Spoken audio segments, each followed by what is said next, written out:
kabar nih semuanya? Luar biasa. Danu apa kabar? Alhamdulillah baik, luar biasa. Bapak apa kabar? Alhamdulillah. Alhamdulillah baik Semangat ya. terus. Semangat. Oke, tapi sebelumnya Teh Septi, Ya. ada satu pantun dulu nih buat nyapa Sobat Unsap. Oh boleh. Boleh? Pantuf. Oke. Nuang bihun di bumi merusun. Cakep. Sadayana sampurasun. Baik, Oke. Rampes. Itu adalah ciri khas dari orang Sunda ya, Iya Bapak. benar. Gitu. Sampurasun ya. Jadi harus tetap ini kan ya. Harus tetap dilestarikan. Dilestarikan. Oke. Kembali lagi bersama aku Safety Dan saya Danu di Ceritanya Unsap. Unsap. Oke. Nah, kita juga di sini sudah kedatangan tamu lagi. Halo Bapak. Assalamualaikum. Selamat datang Bapak di podcast ini gitu ya. Kita sekarang mau ngobrolin apa BTW? Oke. Sekarang kita lanjut aja ya Teh dengan tema gitu ya. Bener. Temanya yaitu tentang kemahasiswaan. Mahasiswaan. Yaitu dari manfaat aktif dari UKM atau kegiatan di fakultas atau di universitas ini. Benar banget. Oh ya, kalau Sobat Unsap mau tahu nih, ini Bapak Ucup Koswara selaku Kabag kebagian mahasiswa kemahasiswaan, mohon maaf. Sekaligus alumni dari Unsap juga ya Pak, benar nggak? Selamanya Unsap.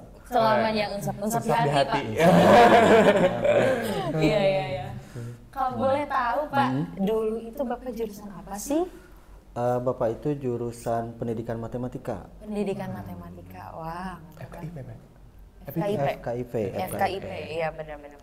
Ya, jurusan pendidikan matematika tahun 2000, lulus tahun 2004. 2004 saya masih 2004 saya masih orok. Masih Sama orang orok ya. baru lahir? Oh, tidak, bukan. Sudah cukup lama sih Iya. di matematika. Jadi saya sudah terbiasa dengan kepusingan angka gitu. Tapi ramai banget sih biasanya Pak. Kalau Ya. menghitung angka apalagi Ya. angkanya yaitu dalam ada warnanya gitu. Oh, dalam ya. lembaran. Oh, saya suka itu. Jadi kita dalam hidup ini kita tidak terlepas dari angka. Tentunya ya dari yang lembaran itu tadi selalu kita perlukan dan selalu kita hitung. Kita tidak akan terlepas dengan apa yang namanya matematika. Karena ada satu, matematika itu adalah ratu dan pelayan ilmu. Ya. Ratu dan pelayan ilmu. Ratu. Matematika itu dia sebagai ratu karena ya dia dibutuhkan oleh semua pengetahuan yang lain. Di ekonomi ada matematika, di fisika ada matematika, di semua cabang ilmu ada matematika. Dia sebagai ratu. Pelayannya, coba kalau raja tanpa ratu kan bingung dia kan. Sebagai pelayan maka matematika itu melayani semua aspek pendidikan yang lainnya. Gitu. Makanya dari sejak kecil TK, SD ketemu matematika, SMP ketemu lagi, SMA ketemu lagi, perguruan tinggi bahkan ketemu. Iya. Nah, itulah. Betul. Tadinya saya kuliah juga maunya nggak ketemu matematika, tapi ternyata ketemu lagi ya. matematika. Ya, dari pendidikan matematika. Tapi dia ngomong-ngomong soal mahasiswa, soal kuliah gitu ya Pak. Pastinya dong Bapak dulu aktif banget ya di kampus. Ya. Entah itu aktif di kepanitiaan ataupun aktif di UKM kampus, himpunan juga ya. Ya, betul. Bapak aktif ya Pak? Alhamdulillah dulu ya Bapak juga masuk di kepengurusan Hima dan aktif juga di UKM seni dulu itu. Oh. Seni. Kalau sekarang Lises namanya. Lisensi, ya, lingkung seni ya. Lingkung seni. Dulu itu UKM seni begitu. Karena dulu kan sebelum ada berdiri Unsap secara de facto lah secara ini, dulu itu bukan Unsap, tetapi sekolah tinggi. Iya, betul. Tapi masih dalam satu lingkungan tempat yang sama. Nah sekarang kalau sekarang sudah menjadi Unsap ya, betul-betul menjadi Unsap dan di bawahnya itu sekolah tinggi itu berubah menjadi fakultas. Gitu. Yang tadinya STKIP jadi FKIP, yang tadinya STIMIK jadi FTI. Banyak ya, jadi awalnya dari sekolah tinggi sekarang menjadi sebuah fakultas. Universitas 11 April. Benar. Universitas 11 April. Tadi ngomongin soal UKM seni ya Pak. UKM seni. Bapak tuh berarti berjiwa seni sekali. Betul. Orang mungkin sempat berpikir orang matematika itu pasti kritis, saklek, tapi tidak. Sebetulnya justru orang eksak itu sangat menghargai dan mencintai seni. Tanpa itu, seperti Aristoteles, seperti Socrates, bahkan seperti peneliti-peneliti di zaman dahulu, mereka pasti akan bersinggungan dengan seni itu sendiri. Nah, begitu pun dengan saya. Matematika itu rasanya tidak hidup tanpa adanya seni itu sendiri. Seninya macam-macam. Bisa seni musik, bisa seni tari, bisa seni banyak sekali, lukis misalnya. Betul. Banyak orang matematikawan jadi pelukis juga banyak. Nah, saya juga begitu. Justru seni inilah yang membangun karakter atau jiwa dari matematikawan saya, gitu kan. Nah, itu sangat membantu. Jadi satu sisi saya adalah bidangnya matematik, satu sisi saya juga sangat suka atau sangat sangat menyukai bidang musik ini. Terutama kalau saya sih musik tradisional dan kontemporer ya. Tradisionalnya bisa, kontemporernya juga bisa. Kalau tradisional saya lebih banyak ke Sunda. Gitu. Musik-musik atau tradisional Sunda. Kalau kayak kalau misalnya orang-orang nganggapnya kayak itu mah dosen matematika mah pasti galak, pasti ya justru ada ciri khasnya kalau matematika mah, tapi sebenarnya itu beda banget ya. Dilihat dari personality bapaknya, wah luar biasa, ramai banget kayaknya gitu. Seru banget. Seru banget. Suka kesenian Sunda ya Pak?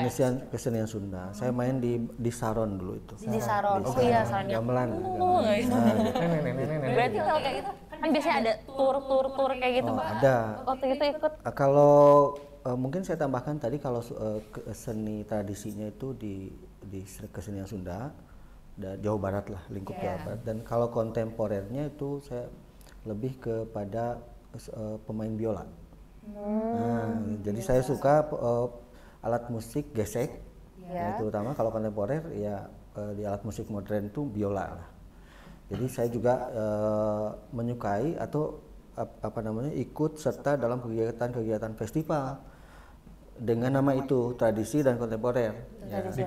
Digabungin. Kalau tradisinya saya adalah seorang pemain gamelan, saron. Itu kalau di kontemporernya saya bermainnya biola. Gitu. Berarti udah langganan festival musik banyak, ya banyak festival musik nasional maupun internasional juga pernah saya ikuti ya. Internasional ya, keren. Internasional. Sudah nyampe internasional. Internasional. Itu Bapak bersama Lises. Bersama Lises dan juga bersama institut sekolah tinggi di luar atau di lingkungan Jawa Barat. Berkolaborasi itu antara UNSAP. Zaman-zamannya kolaborasi. Gitu. Betul sekali. Dulu itu tahun 2016 pertamanya. Kan sebelum ada UNSAP nih, ada Lises STKIP 11 April. Sekarang jadi Lises UNSAP mungkin ya. Jadi Lises UNSAP. Saya ikut pertama kalinya itu tahun 2016 ke di mewakili Indonesia dalam Festival Budaya ke-10 atau Bambu Musik Festival di Tamparuli, Sabah, Malaysia. Di Sabah ya. Malaysia itu di Sabahnya, bukan di Semenanjungnya, di Sabahnya, di Kalimantan Utara ya. Iya. Itu di Sabah itu selama kurang lebih 1 minggu. Kalau itu kolaborasi antara kita STKIP dengan ISBI Bandung. Jadi ada dosen-dosen dari kita, ada dosen-dosen dari ISBI-nya juga. Gitu kolaborasi. Itu musik bambu. Jadi semua peralatan atau semua alat musiknya dari bambu semua. Dari bambu semua, terbuat dari bambu. Kalau kita itu ngambil semedangnya itu dari angklung, songsong. Songgah namanya. Ya, ada alat musik di Sumedang itu di Citengah itu ada alat musik yang dari bambu namanya songgah. Songsong. Yang gitu ya. Kalau kita buat perapian kan? Iya, saya tahu itu. Itu jadi alat musik gimana, Pak? Bunyinya itu seperti trompet yang di pup gitu ya. Nah, kayak gitu. Tapi bersahutan satu sama yang lain gitu. Itu motif. Ya, dari UKM di kampus bisa langsung ikutan ke internasional, go internasional. Apalagi ketemu orang-orang baru, orang-orang berkolaborasi dengan sekolah tinggi yang lain. Makin banyak relasinya. Makin banyak relasinya, betul sekali. Terus itu tahun 2016, masih tahun 2016 saya juga ikut bersama Lises SKIP 11 April mewakili Indonesia dalam Festival Budaya Internasional di Republik Ceko atau International Folklore Festivale Kalvifari Antelkadesti. Mantap. Itu bahasanya. Susah ya, saya nggak ingat. Susah saya. Tahunya festivalnya. Festivalnya berarti Festival. Ya. Nah itu kalau itu ya di Republik Ceko itu Eropa Tengah ya. Eropa Tengah. Tadi Asia, sekarang pindah ke Eropa. Pindah ke Eropa. Gak nanggung langsung ke Eropa. Langsung ke Eropa. Tur ya. Eropa ya. Itu lagi langsung mewakili Indonesia. Langsung mewakili. Mewakili Indonesia Dari UKM kampus. Ya, Jadi kita Lises. udah tahu nih speak betapa pentingnya UKM di kampus ya, manfaat kita aktif di kampus itu apa. Betul, sangat besar manfaatnya. Betul. Apalagi UKM itu kan tujuannya itu kan memupuk diri kita dengan keinginan kita, dengan kebiasaan kita, dengan untuk disalurkan ke mana yang tepat. Banyak UKM di kita itu hampir 21 kalau tidak salah. Banyak jenisnya itu masih 21. Jadi nggak tinggal milih aja gitu ya Pak. Masuk Berbagai macam bidang juga ada ya. Banyak. Masuk ke fakultasnya nanti direkomendasiin ya dari direkomendasikan. UKM. Gimana minat bakat masing-masing kali ya Pak ya. Betul. Minat bakatnya kemana nanti arahkan ke sana. Itu sangat membantu kan, tiap orang itu dia pasti memiliki kemampuan akademik dan non akademik. Betul. Nah, non akademiknya itu di situ. Dikembangkan. Manfaatkanlah UKM yang ada di Universitas 11 April untuk diikuti sesuai dengan minat bakatnya masing-masing. Gitu. Bahkan mungkin wajib ya minimal satu. Minimal satu. Karena saking banyaknya ya. Masa Banyaknya. sih enggak mah gitu ya Pak. Yang penting tidak boleh mengganggu kegiatan akademiknya begitu. Betul. Tapi dia harus mendukung, harus mensupport. Iya, betul sekali. Itu yang kedua ya di Ceko Ceko. Masih ada lagi. Ada ya. Satu lagi itu bersama Gandrung Dance Studio ISBI ya, kita kolaborasi dengan mereka di Festival Budaya Internasional di Bosnia Herzegovina. International Festivale of Culture Dukat Fest. Wow, ada festivalnya lagi. Bisa banget itu ngomongnya. Dukat Fest. Bosnia itu masih sama ya, dekat sama Italia ya, Yunani dan sebagainya. Kalau tadi di Ceko itu di tengahnya, dekat ke Swiss, ke Jerman. Dan kita juga sebetulnya kesananya itu senang sekali karena kita bisa dapat juga teman-teman bule ya. Kita kan aneh kalau teman-teman. Tapi ada satu hal yang paling menarik ternyata karena ini adalah merupakan festival tradisional. Ini Indonesia itu merupakan salah satu yang memiliki seni tradisi paling unik, paling besar dan paling menarik dibanding dengan negara-negara yang lain. Kita itu harus bangga sebetulnya. Iya, benar harus Pak. Bangga. Harus bangga. Indonesia banyak seninya, unik seninya. Apalagi Sumedang Pak. Sumedang makan user budaya Sunda. Ya nggak aneh atuh Pak kalau misalnya seninya di Sumedang banyak sekali, dan Unsap ini mendorong kita untuk melestarikan seni-seni tersebut ya Pak ya. Mereka yang di luar sana justru antusias, excited ya dengan apa yang kita lakukan di sana. Aneh, tapi mereka juga sangat menghargai. Gitu. Aneh karena mungkin mereka baru lihat Pak. Mereka baru lihat. Ada semacam angklung gitu ya. Angklung renteng kok bisa bunyi begitu kan. Mereka tuh aneh, tapi kita ternyata berhasil memainkannya dan mereka terpukau. Gitu. Tapi Pak nih, selama di tur di 3 negara tadi, di Malaysia, di Bosnia, di Ceko, ada nggak sih Pak momen-momen di mana Bapak inget terus gitu? Alah, inget wae bahasa eta mah gitu tak ada Pak? Ada nggak Pak momen lucunya gitu? Oh tentu. Saat di sana. Boleh dong cerita-cerita sama kita. Saya punya beberapa teman yang dari Belarus dan Polandia. Polandia cerita. Kalau Polandia itu kebetulan kita di sana manggung bareng. Benderanya sama. Benderanya kalau Polandia kan kebalik, putih merah. Kalau Indonesia merah putih. Terus kita kibarin sama-sama. dan mereka tuh kalau bahasa kita kebalik gitu ya. kebalik. Padahal ya Indonesia begitu kan, merah dan putih. Kalau Polandia putih merah. No. We are Indonesian. Oh ya, gitu. Jadi banyak kenangan-kenangan seperti itu ya. Mereka sama. Ya. Padahal kan kebalik. Gitu. Wajahnya juga beda kan. Iya, kalau mereka Polandia tuh kan ya sama lah, sedikit seperti kita. Sama lah, beda tipis. Cuma kita itu agak ya kurang tinggi aja. Seru banyak sekali. Teman-teman juga banyak. Kita foto-foto. Mereka justru gini.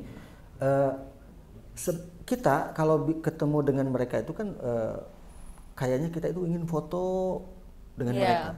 Tapi karena kita itu di sana itu sedikit dan berbeda ya wajah-wajah Asia. Mereka justru yang ingin foto dengan kita. Jadi kita jadi artis. Kita jadi artis.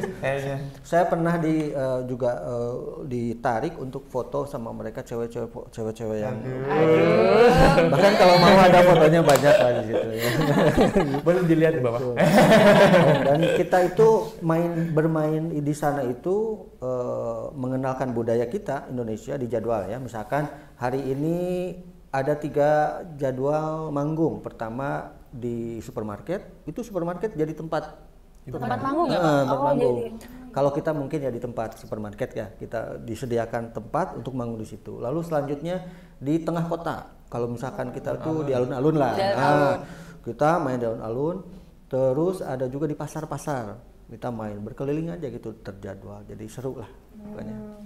Macam-macam ya Pak di sana. Cuma ya. Terus apa aja sih Pak yang ditampilkan di sana tuh, kayak tari ada nyanyian, kebanyakan sih tari ya. Kebanyakan tari sama gamelan itu, sama musik tadi situ.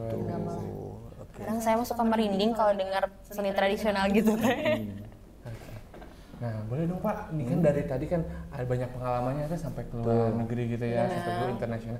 Ada nggak sih tips and triknya buat mahasiswa gitu untuk menumbuhkan, menciptakan rasa kreativitasnya? Tip dan trik. Setiap orang atau setiap mahasiswa pasti memiliki jiwa bisa jiwa kepemimpinan, bisa jiwa seni, bisa jiwa entrepreneur. Nah, kita harus kenali dulu diri kita kemana arahnya. Ya, potensi diri kita itu kemana. Ya misalkan kalau kita lebih ke jiwanya entrepreneur nih, kita lebih banyak ini, pasti orang itu ingin mengasah kemampuannya di entrepreneur. Ada UKM entrepreneur. Radio. Kalau kamu misalnya jiwanya itu suka kayak kamu nih, suka seperti ini kan, suka ngobrol-ngobrol, suka cuap-cuap, gosip-gosip kan gitu. Nah kalau itu kayaknya lebih cocok ke Unsap Radio ya. Usaha atau apa ya? Iya betul sih Pak, betul. Karena ada itu, juga protokoler nggak sih? Protokoler ya kan? Protokol memang lebih ke kedinasan. MC kalau misalnya suka MC kayak seperti itu ya, MC pembawa acara dan lain sebagainya. Nah itu ke protokolnya kayaknya lebih bagus. Nah kalau jiwanya seninya tinggi, misalnya seni apa saja, pasti ya tentunya harus diarahkan ke UKM yang jiwanya seni ya, seperti Lises dan lain sebagainya. Kalau UKM kalau jiwanya tentang pengalaman atau suka ke lapangan, suka ke naik gunung, turun gunung atau dan sebagainya, nah, itu kan Mapala ada kan, UKM Mapala. Jadi kenali dulu yang pertama jiwa kita, lalu coba arahkan kemampuan kita itu atau kemauan kita itu ke UKM yang ada di situ. Manfaatkanlah, karena tanpa pengalaman itu adalah guru yang terbaik nanti setelah kalian lulus, tentu itu akan sangat bermanfaat bagi kalian. Ya. Mahal ya Pak? Mahal sekali pengalaman. Experience is expensive. Experience is expensive. Experience is expensive. Nah itu pokoknya ya. Mungkin. Kita juga memang UKM Unsap Radio. Iya. Unsap Radio. Salah satunya itu bagus ya. Unsap Radio. Jadi mungkin tadi kata Bapak itu, kalau misalnya kita mau ke bidang apa dulu, kita harus kenali dulu diri sendiri dulu ya Pak. Kenali diri sendiri. Tanpa kita mengenal diri sendiri, kita jadi bingung nantinya. Iya, saya harus kemana, minat saya apa gitu ya Pak. Iya, jadi kalau misalkan Pak saya kok nggak ada minat kemana-mana. Nah ini harus jadi pertanyaan. Masa tidak ada keinginan untuk sesuatu kan? Keinginan untuk bisa harusnya ada, walaupun hanya sekian persen. Karena minat dan bakat mungkin ya dia dipengaruhi oleh orang lain juga bisa. Ya bisa dipengaruhi orang lain secara eksternal, bisa juga merupakan pengaruh daripada internal orang tua, misalnya keluarga. Kadang-kadang seperti itu ya. Kenali minat bakat lalu ikut, udah gitu aja ya. Jangan kata hati juga ya. Ikuti kata-kata saya, bukan kata-kata saya, kata-kata hati. Kan waktu selama kuliah ya Pak, selama kuliah 4 tahun itu jangan sampai kita buang waktunya sia-sia aja gitu. Ya betul Danu. Ya luar biasa sekali ya Teh. Luar biasa sekali. Mungkin dari tadi juga kan dari ada mungkin ada positifnya juga, tapi tidak luput dari tantangannya gitu Pak, untuk mengikuti UKM atau kegiatan di UNSAP. Mungkin yang dialami Bapak gitu apa sih tantangannya? Atau sebetulnya bukan, justru kalau dikatakan tantangan ya pasti setiap kegiatan kemahasiswaan ada tantangannya masing-masing. Ya kalau misalkan kita ingin mengetahui atau bisa sesuatu ya tantangan itu harus dijalani, harus diikuti, kita harus latihan dan lain sebagainya. Kalau saya kan di lisensi ya tentu harus kita latihan tepat waktu, kemudian mengikuti arahan-arahan dari pada pembimbing kita. Ya kalau saya kan dulu bersama Pak Dr. Asep Ganjar Wiresna juga. Beliau yang sebetulnya merupakan pionir dari lises 11 April, karena ya kita bisa kemana-mana karena beliau juga sih, dan juga mungkin tantangan-tantangan yang lain saya kira apa ya, kalau di lises itu tantangan di dalam UKM-nya mungkin ya. Nah, dalam UKM-nya tentu ya itu aja sih, harus on time dan juga harus bersungguh-sungguh dalam latihan. Kadang kan kalau seseorang ingin bisa sesuatu, katakanlah ingin bisa saron atau kontemporernya ingin bisa gitar, ya tentu kita harus latihan. Harus belajar. Harus ada kemauan dan harus ada keinginan untuk bisa. Betul. Jadi ini buat sobat-sobat UNSAP jangan ragu untuk ikut UKM, untuk segera daftar. Karena bentar lagi nih kita kedatangan teman-teman baru ya Pak. Iya. Maba. Kita juga maba Pak. Oh gitu. Mahasiswa baheula. Mahasiswa baheula ya. Nah berarti untuk teman-teman yang mau ikut UKM di UNSAP kan banyak nih, langsung aja join ke UNSAP gitu ya. Langsung aja join. Karena kita ada pilihannya banyak banget ya Pak. Terus juga di UNSAP itu memberikan kesempatan juga ya untuk teman-teman mengembangkan minat bakatnya. Terus juga di UNSAP ada beasiswa-beasiswa yang menarik juga ya, yang bisa kita ikuti di sana. Betul ya Pak? Betul. Kebetulan saya jadi salah satu operator dari beasiswa di Universitas 11 April. Jadi saya menangani beberapa beasiswa. Pertama beasiswa KIP yang paling banyak, kemudian yang kedua itu beasiswa JFLS, beasiswa afirmasi ya. Ada satu beasiswa BRIN, Ristek BRIN, tapi itu kita tidak lanjutkan karena peminatnya itunya sedikit ya, kerjasamanya tidak dilanjutkan. Untuk mahasiswa baru tentunya memiliki banyak peluang untuk mendapatkan KIP asalkan memenuhi persyaratan-persyaratan yang diberikan, yang ditentukan, dan sesuai dengan kuota yang diberikan oleh pemerintah kepada UNSAP itu sendiri. Tapi ya jangan kecil hati, karena banyak sekali beasiswa-beasiswa yang bisa diikuti seperti JFLS yang sudah kerjasamanya lama, kemudian afirmasi juga cukup banyak yang ini. Berarti jangan ragu aja, jangan ragu, ikutan aja dulu gitu ya. Baru nanti banyak banget ya. Betul sekali. Ini kita ngobrol-ngobrol udah lumayan ya. Iya. Gak terasa ya. Kita serius tiba-tiba udah mau Isa bukan belum. Oke, mungkin dari Bapak ada closing statement dulu untuk sobat-sobat UNSAP di luar sana. Closing statement ya, oke. UNSAP itu sekarang sudah menjadi salah satu universitas yang bergengsi sebetulnya, dan universitas yang go internasional, bahkan sejak lama. Jadi jangan berpikir dua kali untuk masuk ke Unsab, karena di Unsab sangat banyak sekali kegiatan-kegiatan kemahasiswaan tentunya, kemudian sangat banyak juga beasiswa-beasiswa, dan tentunya di Unsab ini memiliki sumber daya manusia atau sumber daya yang sangat mumpuni dan sangat baik begitu, seperti dosen-dosen yang berkualitas, profesor dan doktor sudah banyak sekali di Unsab. Fakultasnya juga banyak, ada 21 program studi di seluruh